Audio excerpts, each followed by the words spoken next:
Dicen las encuestas que mi país es uno de los primeros destinos turísticos del mundo. No dicen cuántas niñas pierden su infancia para mantener esta estadística. ¿Por qué no lo dicen? Dijo mi madre que yo era una mujer. No me dijo que mi sexo me convertía irremediablemente en una mercancía. Mi madre me hizo como ella, negra. No me dijo que mi raza era una marca de servidumbre.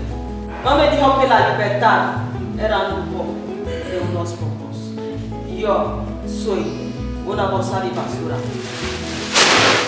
Una bolsa de basura donde ustedes pueden tirar su sinsentido, su soledad, su semen, hasta el dinero que les sobra. Me falta hacer las camas, sacar la basura en los troncos de los árboles caídos, y allí comíamos.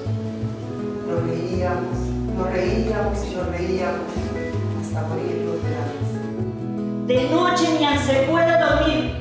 Los rochelientos se zampan en las casas en las noches en todito a matar. A exigirnos con los cuchillos puestos todito nuestro dinero.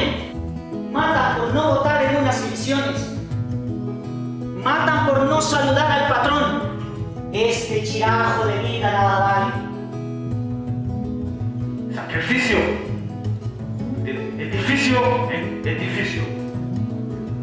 Voy en busca de un oficio. 15 muertos en la playa de Tarajá. La Guardia Civil disparó 145 personas de goma. Soy prostituta y el mundo es un gran burdel.